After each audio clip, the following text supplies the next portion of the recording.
Bonjour ou bonsoir, selon l'heure à laquelle vous nous regardez. Je suis votre chroniqueur audio et animateur de podcast à l'ODJ Média, et j'ai le plaisir de vous lire aujourd'hui une chronique de Mustapha Sehimi, intitulée « Diplomatie contemporaine ». Le droit se fait spectateur, qu'on écoutera ensemble dans ce podcast. L'auteur commence son article ainsi. Mustapha Sehimi analyse dans cette chronique la dérive contemporaine de la diplomatie internationale marquée par la banalisation du recours à la force et la marginalisation progressive du droit international. Le monde se présente désormais comme une arène où s'affrontent des gladiateurs modernes, soumis à une seule loi, vaincre ou succomber. Le tissu même du droit international se trouve lacéré. La guerre est la continuation de la politique par d'autres moyens, écrivait Karl Clausewitz dans De la guerre. Cette maxime, discutée à travers les siècles, révèle une constante. La force brute ou symbolique, militaire ou économique, loin d'être l'antithèse du politique, en est l'instrument constant et multiforme.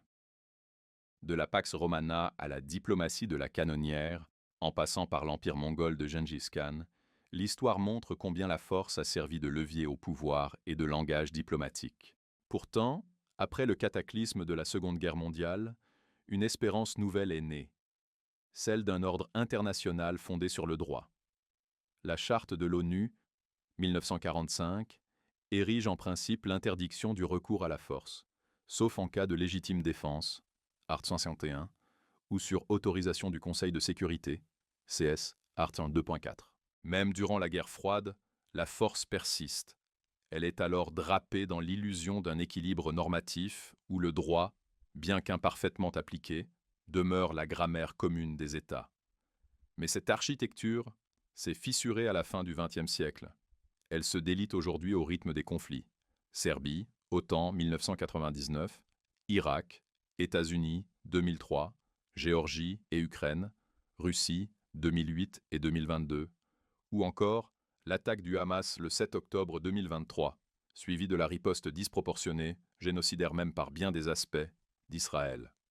Autant de signes d'un basculement, la force se banalise, échappant aux balises du droit.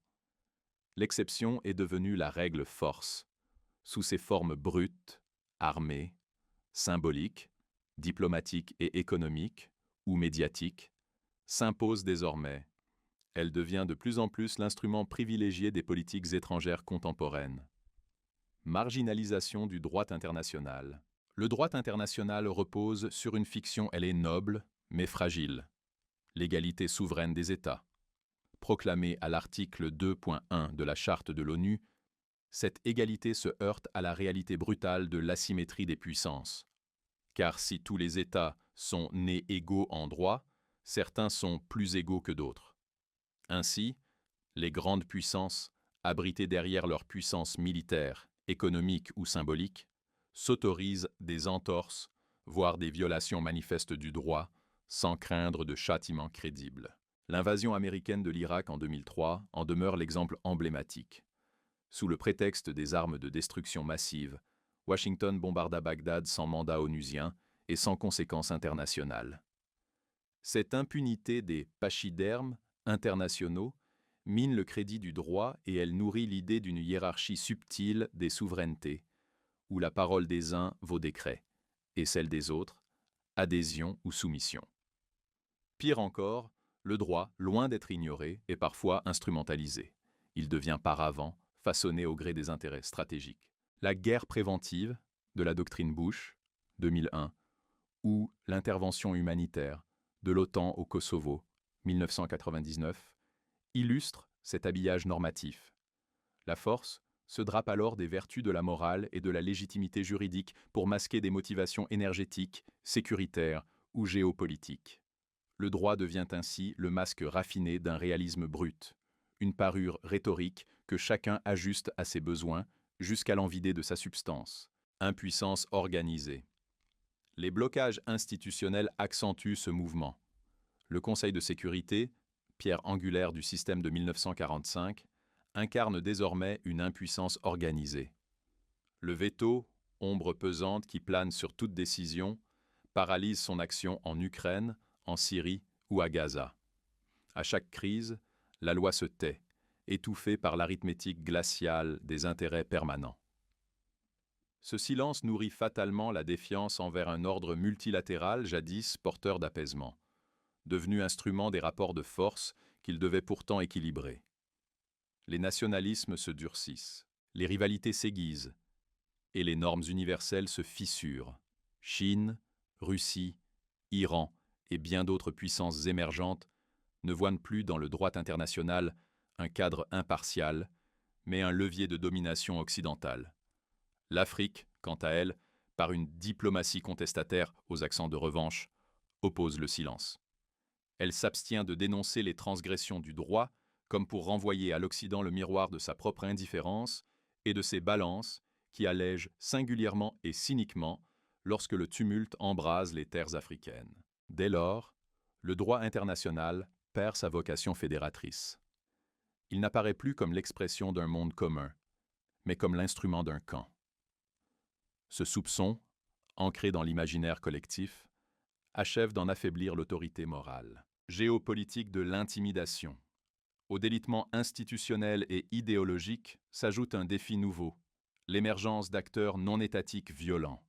Groupes terroristes, milices armées, sociétés militaires privées, SMP, prospèrent dans les interstices du droit, hors des catégories juridiques classiques. Leur pouvoir de nuisance défie les règles établies, tandis que leur fugacité, fluidité et complexité rendent inopérants les instruments conçus pour encadrer les seuls États. Ainsi, la force brute, redevenue mobile et insaisissable, échappe à la juridiction universelle et impose son propre tempo de violence. Cette marginalisation s'alimente aussi d'une conviction régressive.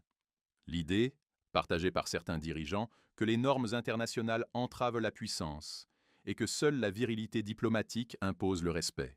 Le retour des hommes forts et de la diplomatie du poing serré illustre la nostalgie d'un ordre ancien.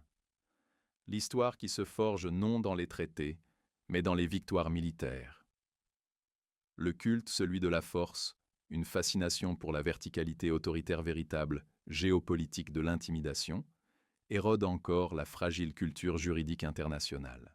Elle installe un climat où le recours à la force n'est plus anomalie, mais réflexe politique assumé. Mises bout à bout, ces fissures expliquent la lente érosion des piliers de l'édifice né en 1945. Elles fragilisent l'espérance d'un monde régi d'abord par la loi plutôt que par l'épée. Ainsi s'achève cette chronique de Mustapha Sehimi. Je vous donne rendez-vous très prochainement pour une nouvelle chronique, une nouvelle voix et une nouvelle lecture du monde.